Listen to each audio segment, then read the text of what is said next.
बिस्मिल्लाहिर्रहमानिर्रहीम। अस्सलाम वालेकुम स्टूडेंट्स, मैं हूं अरशद अजीज, आपका फिजिक्स टीचर। आज हम डिस्कस करने जा रहे हैं टेस्ट नंबर 16 को।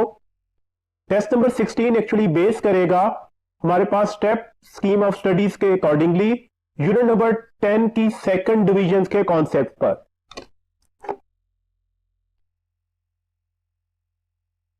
जी स्टूडेंट, क्वेश्चन नंबर 86 है the shortest wavelength of radiation in बामर series is.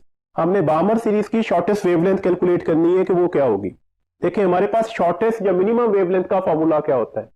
Shortest wavelength calculate करने के लिए हमारे पास फॉर्मूला है P square by R H. बामर series के लिए पी की वैल्यूज क्या होती है, तो ये आप सबको पता है। बामर सीरीज के लिए पी की वैल्यूज होगी 2, तो डेट्स है शॉर्टेस्ट वेवलेंथ क्या हो जाएगी 2 का square 4 divided by R H.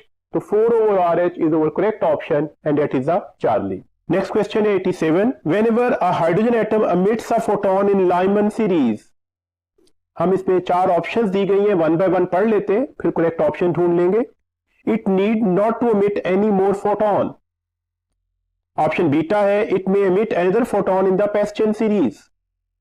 Option Charlie है it may emit another photon in the Lyman series. Option delta है it may emit another photon in the Balmer series. Question क्या था, hydrogen atom में emit हुआ है photon in Lyman series में। देखिए Lyman series कब होगी, ये डिफरेंट एनर्जी स्टेट्स है। लेट्स सपोज ये एनर्जी स्टेट नंबर 4 है, ये एनर्जी स्टेट नंबर 3 है, that is the energy state number 2, this one is the energy state number 1।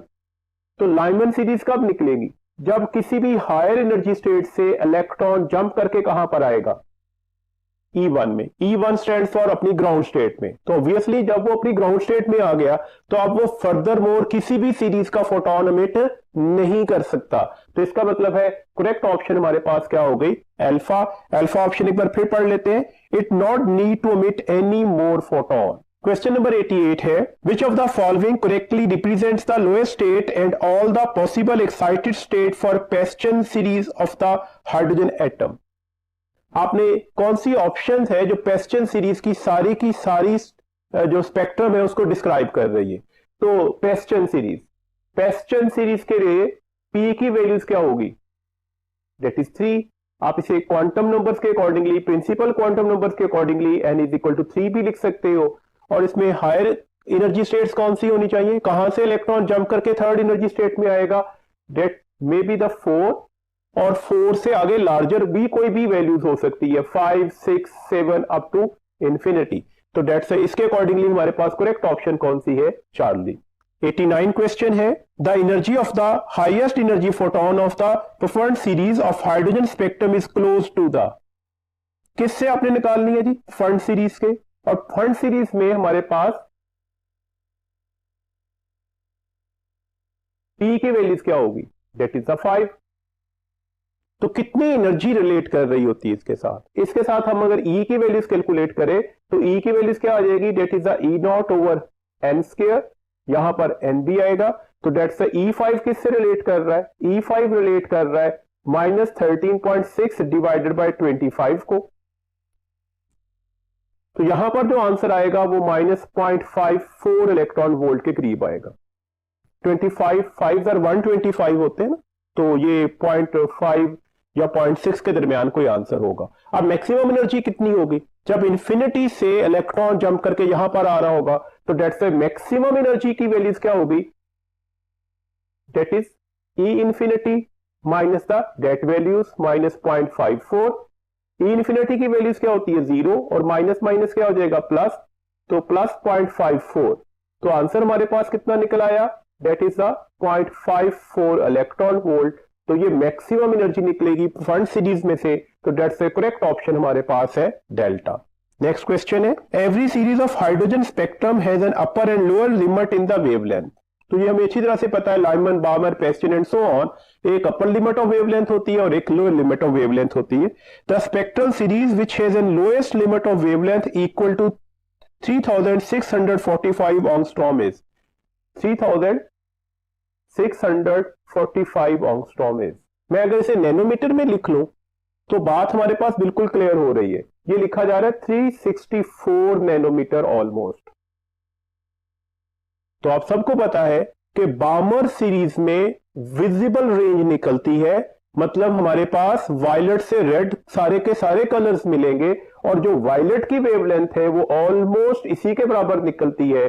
तो डेट्स वाई ये हमारे पास किस चीज की रिप्रेजेंटेशन है, बामर सीरीज की हमारे पास सीरीज लिमिट दिया जा रहा है। तो डेट्स वाई करेक्ट ऑप्शन हमारे पास कौन सी हो जाएगी, 4वीं। Which of the following series of the hydrogen atom possesses photon of the shortest wavelength, किस सीरीज का जो फोटोन होगा वो शॉर्टेस्ट वेवलेंथ का होगा। देखिए एनर्जी किसके बराबर होती है, energy is equal to the hc by lambda. This means that E और लैम्डा में कौन सा रिलेशन है, इनवर्स। शॉर्टेस्ट वेवलेंथ का मतलब है मैक्सिमम एनर्जी, और मैक्सिमम एनर्जी किस सीरीज में निकल सकती है, लाइमन सीरीज में। This means that shortest wavelength किससे बिलोंग करेगी, वो भी लाइमन सीरीज से। तो करेक्ट ऑप्शन हमारे पास कौन सी हो गई, अल्फा। क्वेश्चन नंबर 92 है the series limit wavelength minimum wavelength of Brackett and Paschen series are respectively. हमें बताना क्या है, ब्रैकेट एंड पेस्टन सीरीज की मिनिमम वेवलेंथ बतानी है, जिसे आप सीरीज लिमिट वेवलेंथ भी कहते हैं। सीरीज लिमिट वेवलेंथ या शॉर्टेस्ट वेवलेंथ के लिए जो हमारे पास फॉर्मूला होता है वो P square by R H होता है। ब्रैकेट के लिए पी स्क्वायर की वैल्यूज क्या ली जाएगी, एक्चुअली हम सबसे पहले तो पी की वैल्यूज लगाएंगे ना, ब्रैकेट में पी 4 होता है, तो डेट्स वाई ब्रैकेट की शॉर्टेस्ट वेवलेंथ क्या हो जाएगी, 16 बाय आर एच। जबकि पेस्टन में पी की वैल्यूज क्या ली जाती है, 3 ली जाती है, तो डेट्स वाई इसकी शॉर्टेस्ट वेवलेंथ क्या हो जाएगी, 9 ओवर आर एच। तो हमारे पास ये वाली ऑप्शंस ठीक होगी।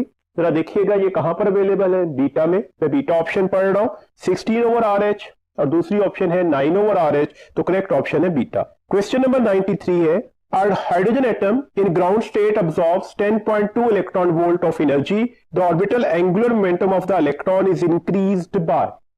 सबसे पहले तो आप ये तय करें ना, 10.2 इलेक्ट्रॉन वोल्ट एनर्जी ऑब्जॉर्ब करने के बाद इलेक्ट्रॉन कहां से कहां तक जंप कर सकता है। जरा देखिएगा ये हमारे पास न्यूक्लियस है, that is the ground state, जिसके लिए N1 लिखा। इसकी values of energy -13.6 electron volt होती है।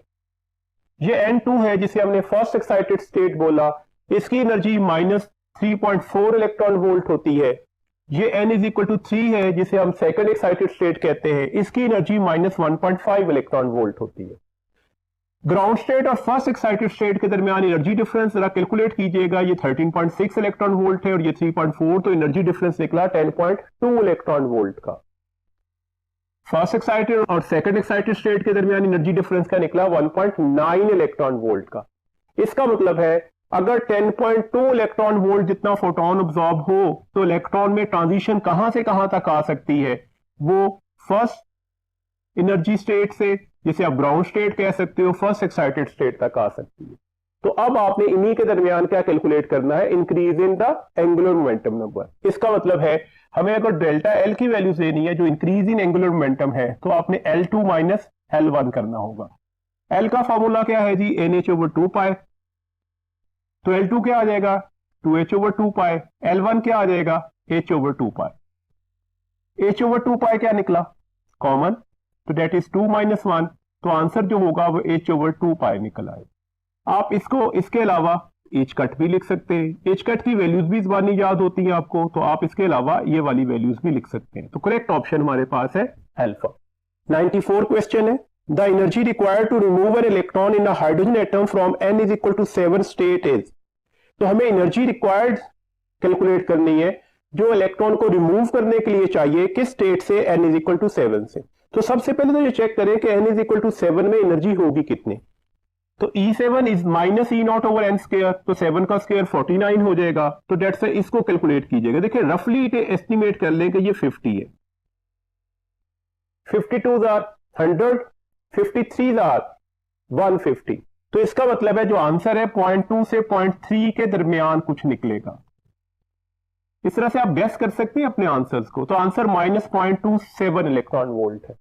तो कितनी एनर्जी रिक्वायर्ड होगी, अब इसको एनर्जी कितनी रिक्वायर्ड होगी, तो आपने क्या करना होगा, E इंफिनिटी माइनस ये वाली वैल्यूज कर दीजिएगा, that is 0 minus 0.27 electron volt, तो आंसर निकल आएगा 2.27 इलेक्ट्रॉन वोल्ट। तो ये वाली एनर्जी रिक्वायर्ड होगी रिमूव करने के लिए, तो डेट्स करेक्ट ऑप्शन हो गई डेल्टा।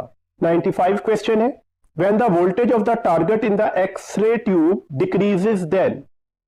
आपने वोल्टेज जो है वो एक्सरे ट्यूब का डिक्रीज कर दिया तो क्या फर्क पड़ेगा? ऑप्शन अल्फा है penetrating power of X-ray increases, option beta है wavelength of X-ray decreases, option Charlie है intensity of X-rays increases, option delta है फ्रीक्वेंसी ऑफ एक्सरेज डिक्रीजेस। तो देखिएगा हमारे पास यहां पर जो रिलेशन है ना वो फ्रीक्वेंसी और वेवलेंथ के साथ हम लिखते हैं। एच एफ मैक्सिमम जो है वो लिखते हैं पोटेंशियल इनटू द चार्ज के, जबकि लैम्डा मिनिमम के लिए हम रिलेशन लिख रहे होते हैं H C over potential into charge के। आपको नजर आ रहा है? ये तो डायरेक्ट रिलेशन में, अगर ये डिक्रीज हुआ है तो ऑब्वियसली ये भी डिक्रीज करेगा, जबकि ये किस रिलेशन में है? इनवर्स में। अगर ये डिक्रीज हुआ है तो ये लार्जेस्ट हो जाएगा। तो डेट्स व्हाई जरा बीटा और डेल्टा ऑप्शन को दोबारा पढ़िएगा। वेवलेंथ ऑफ एक्सरे डिक्रीजेस, तो वेवलेंथ ऑफ एक्सरे तो डिक्रीज नहीं हो सकती, पोटेंशियल को डिक्रीज करने से ये तो बढ़ जाएगी, तो ये गलत होगी ऑप्शन। डेल्टा ऑप्शन है फ्रीक्वेंसी ऑफ एक्सरे डिक्रीजेस, तो ये ऑप्शन ठीक हो सकती है। तो इसके मुताबिक हमारे पास करेक्ट ऑप्शन क्या है? डेल्टा। 96 क्वेश्चन है X-rays are widely use as diagnostic tool in medicine because of its. Diagnostic tool किसमें? मेडिसिन में। एक्चुअली हमें इंटीरियर ऑफ द बॉडी को देखना होता है, ऑब्जर्व करता होता है, ताकि हम प्रॉपर्ली डायग्नोज कर सकें किसी भी डिजीज को। तो डेट्स व्हाई सबसे इंपॉर्टेंट फीचर हो जाएगा इसकी पेनिट्रेटिंग पावर। उसके अकॉर्डिंगली अपनी ऑप्शंस को देखते हैं। That particle property, beta option है high penetrating power, option Charlie है cost of X-ray unit is low, option delta it is not electromagnetic wave. तो वादे तौर पर हमें पता लग रहा है कि इसमें हमारे पास करेक्ट ऑप्शन क्या होगी? बीटा। एंड बीटा क्या है? High penetrating power, high penetrating power. 97 question है जी the wavelength of X-rays is of the order of. तो आपने सिर्फ वेवलेंथ बतानी है एक्सरे की किस ऑर्डर में होगी। तो ये हम सबको पता है कि जो एक्सरेज की वेवलेंथ होती है वो 10⁻⁻10 मीटर के ऑर्डर में होती है, जिसे आप ऑंगस्ट्रॉम्स के ऑर्डर में भी लिख सकते हैं। तो डेट्स ए करेक्ट ऑप्शन हमारे पास है बीटा। 98 क्वेश्चन है Bremsstrahlung effect is. Option alpha है diffraction of X-rays, option beta है production of characteristics X-rays, option Charlie है absorption of X-rays, option delta है production of continuous X-rays. Bremsstrahlung, brems stand for braking, strahlung stand for radiation, तो braking radiation है। तो braking radiation हमारे पास किसका effect होगा? That is the production of the continuous X-rays. तो correct option क्या हो गई हमारे पास? Date is the delta. 99 question है the X-rays beam coming from an x ray tube will be. Options पढ़ते हैं फिर हम करेक्ट ऑप्शन पर आएंगे। Having all wavelengths larger than a certain minimum wavelength, having all wavelengths smaller than a certain minimum wavelength, having all wavelengths lying between the minimum and maximum wavelength, having only discrete wavelength। तो देखें हमारे पास जो x ray tube से जो X-rays निकल रहे होते हैं वो सिर्फ कैरेक्टरिस्टिक्स नहीं होते, कॉन्टिन्यूअस भी होते हैं। तो डेट्स व्हाई कॉन्टिन्यूअस स्पेक्ट्रा में हमने डिस्कस किया कि ये लैम्डा मिनिमम से लेकर लैम्डा मैक्सिमम के दरमियान किसी भी वेवलेंथ में एक्सरेज निकल सकता है। तो ये इसकी हमारे पास करेक्ट ऑप्शन होगी। करेक्ट ऑप्शन क्या है? चार्ली। चार्ली ऑप्शन एक बार फिर पढ़ते हैं। Having all wavelengths lying between a minimum and maximum wavelength. Question number 100 है the minimum wavelength of x-ray produced by electrons accelerated through V volts will be. आपने सिर्फ minimum wavelength का formula लिखना है। देखिए हमारे पास एच एफ मैक्सिमम किसके बराबर था? That is the potential into the charge के। आप अगर f की वैल्यूज लिखेंगे तो ये c बाय लैम्डा है। अगर f मैक्सिमम है तो लैम्डा मिनिमम होगा, that is the potential into the charge. This means that lambda minimum किसके बराबर आ जाएगा? This one is the hc over potential into the charge. तो करेक्ट ऑप्शन हमारे पास हो गई अल्फा।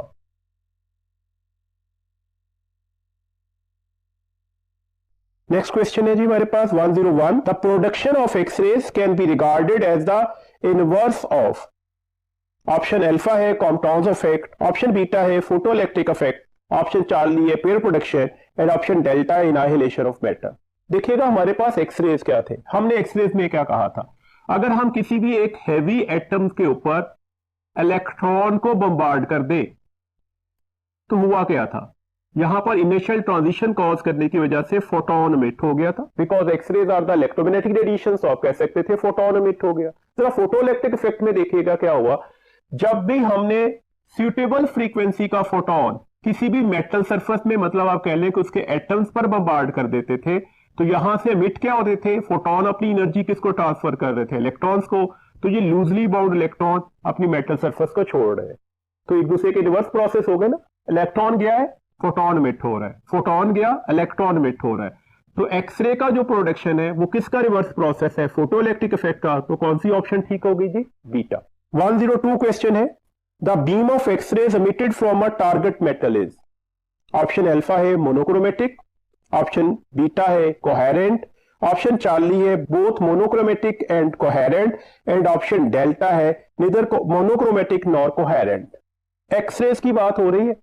एक्सरेज जो हमारे पास स्पेक्ट्रम निकलता है ना किसी भी एक्सरे ट्यूब से, उसकी जो वेवलेंथ है लैम्डा मिनिमम से लैम्डा मैक्सिमम के दरमियान लाई कर रही होती है। तो डेट्स वाई ना तो ये मोनोक्रोमेटिक होगी ना ही ये कोहेरेंट होगी। तो डेट्स वाई करेक्ट ऑप्शन हमारे पास क्या है, this one is the delta. 103 question है, x ray photon moves with the velocity of. X-ray, actually X-rays are the electromagnetic radiations. अगर ये इलेक्ट्रोमैग्नेटिक रेडिएशंस हैं तो आपको अच्छी तरह से पता है कि तमाम की तमाम इलेक्ट्रोमैग्नेटिक रेडिएशंस, चाहे वो रेडियो वेव्स के रीजन में से हो, चाहे वो हाईएस्ट एनर्जी गामा रेज के रीजन में हो, उन सब की स्पीड जो है वो स्पीड ऑफ लाइट ही के बराबर निकलती है।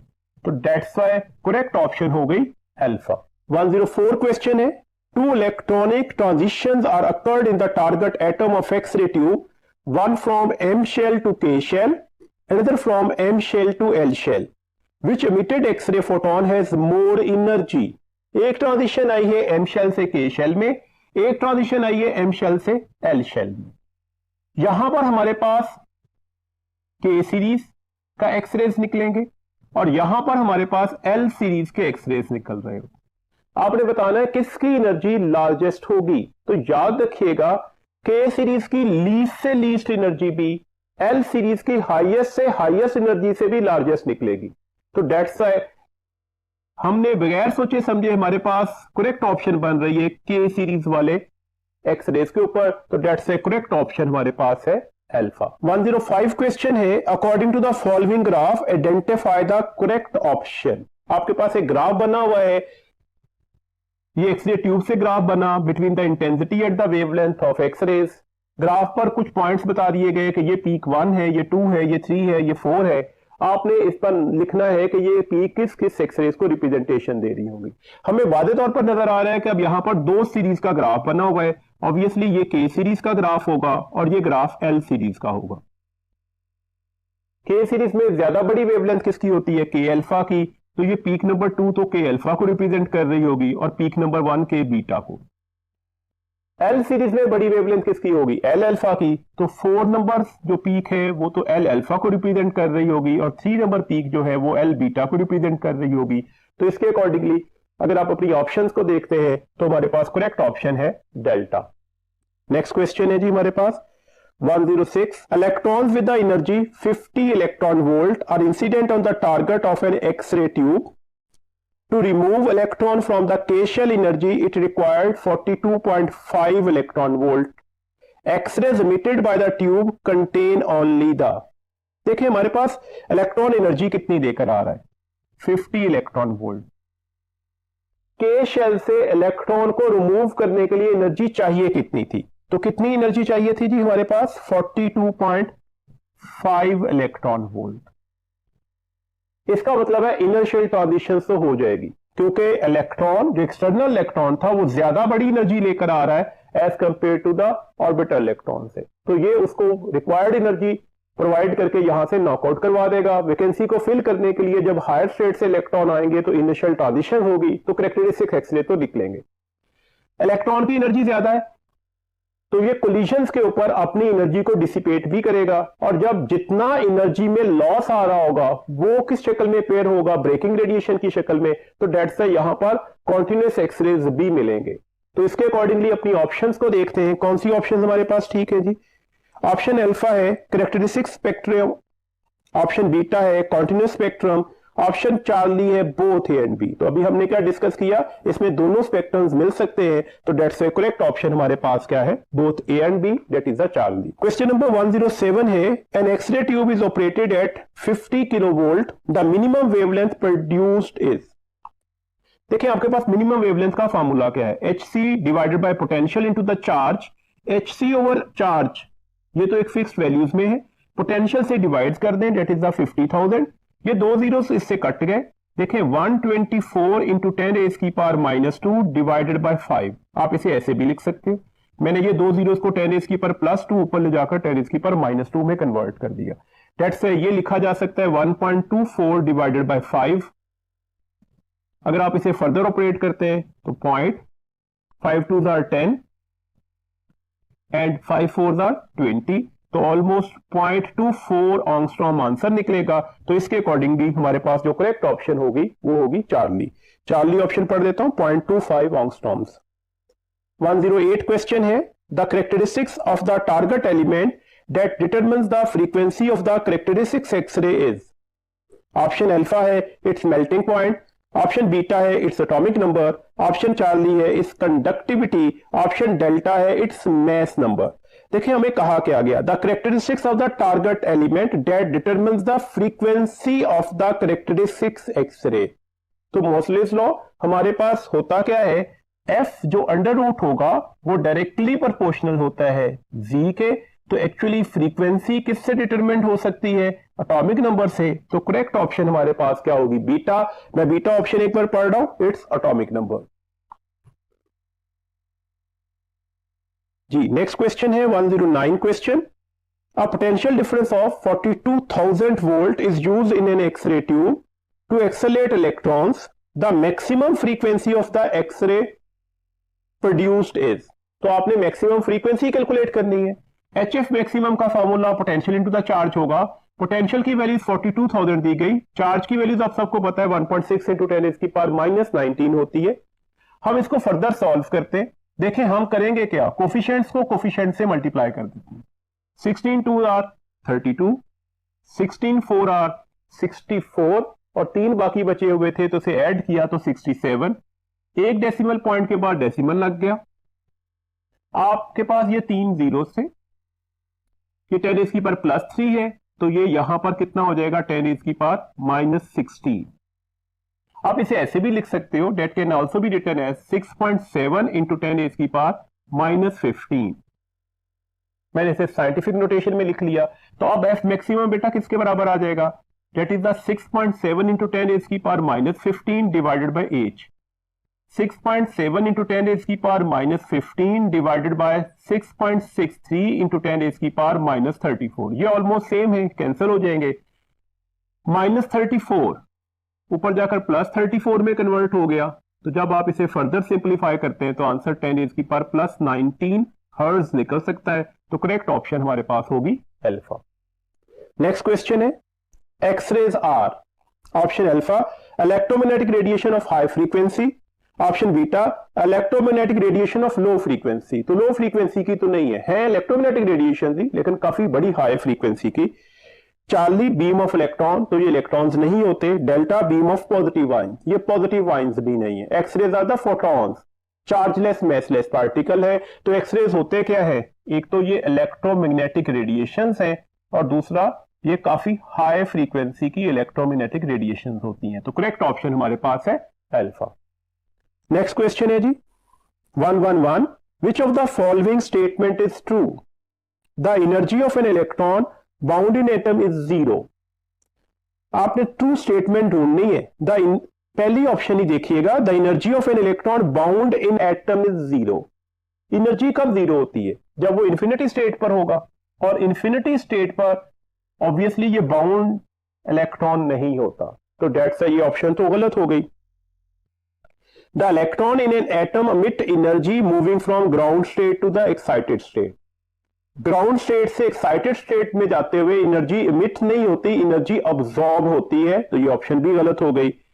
ऑप्शन चार्ली है, an atom can not emit energy while it is in ground state.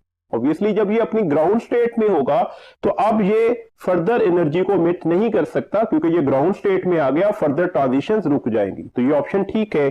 An atom can not absorb energy while it is in ground state. Ground state में मौजूद होते हुए ये फर्दर एनर्जी को तो ऑब्जॉर्ब कर सकता है, एनर्जी को ऑब्जॉर्ब करके ये अपने हायर एनर्जी स्टेट्स में जंप करता जाएगा। तो डेल्टा ऑप्शन भी गलत हो गई। इस वक्त हमारे पास एक ही ऑप्शन ठीक है, that is the Charlie. 112 question है, the relation for Brackett series is given as. Brackett series का जस्ट आपने फॉर्मूला लिखना है, क्या है Brackett series, 1/λ that is RH। Brackett के लिए P की वैल्यूज क्या होगी, दिस वन इज द 4, तो 1/4 स्क्वायर माइनस 1/m स्क्वायर। तो करेक्ट ऑप्शन हमारे पास क्या हो गई, बीटा। 113 है, x ray photon emitted in inner shell transitions are. Inner shell transition, तो ये वर्ड आपको लीड कर रहा है कि ये कैरेक्टरिस्टिक्स एक्सरे ही होंगे। तो आपके पास अब की वर्ड है इनर शेल ट्रांजिशंस। अब ऑप्शंस देखिएगा कौन सी ऑप्शंस ठीक है। ऑप्शन अल्फा है कॉन्टिन्यूस एक्सरेज, ऑप्शन बीटा है कैरेक्टरिस्टिक्स एक्सरेज, ऑप्शन चार्ली है डिसकॉन्टिन्यूस एक्सरेज, ऑप्शन डेल्टा है बोथ है एंड बी। तो इनर शेल ट्रांजिशंस की वजह से निकलने वाले एक्सरेज कौन से होते हैं, कैरेक्टरिस्टिक्स एक्सरेज। तो करेक्ट ऑप्शन है बीटा। 114 क्वेश्चन है, in X-ray tube electrons are emitted from cathode by a phenomena named as. देखिए electron emitted from the cathode, cathode से इलेक्ट्रॉन्स निकाले कैसे थे, कैथोड को हीट अप करके। और जब भी हम इलेक्ट्रॉन्स emit करते हैं from the heated metal surface, electrons जो है वो emit हो, कहां से emit हो, from the heated metal surface.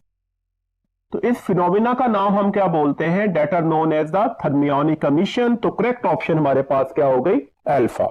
115 question है, which of the following is not the essential component of x-ray tube. कोई एक ऐसा कंपोनेंट है ABCD ऑप्शन में जो लाजमी तौर पर नहीं चाहिए होगा एक्सरे ट्यूब के लिए। ऑप्शन अल्फा है हैवी एलिमेंट एनोड, तो ये तो लाजमी चाहिए, हैवी एलिमेंट एनोड हमारे पास कंपलसरी पार्ट है। ऑप्शन बीटा है फिलामेंट, फिलामेंट भी चाहिए होगा ताकि वो कैथोड को हीट अप कर सके। ऑप्शन चार्ली है कूलिंग ऑयल, कूलिंग ऑयल भी लाजमी चाहिए होगा ताकि हम जो वहां पर हीट प्रोड्यूस हो रही है उसे कंटिन्यूसली टेकन आउट कर सके ट्यूब में से। ऑप्शन डेल्टा है फ्लोरिसेंट कैथोड, फ्लोरिसेंट कैथोड लाजमी नहीं चाहिए होता, कैथोड चाहिए तो वो किसी भी नेचर का कैथोड हो सकता है। तो डेट से करेक्ट ऑप्शन हमारे पास क्या हो गई, डेल्टा। ये था जी आखिरी क्वेश्चन इस टेस्ट का। इंशाल्लाह नेक्स्ट वर्किंग डे पर हम नेक्स्ट यूनिट को डिस्कस करेंगे। उस वक्त तक के लिए अल्लाह हाफिज।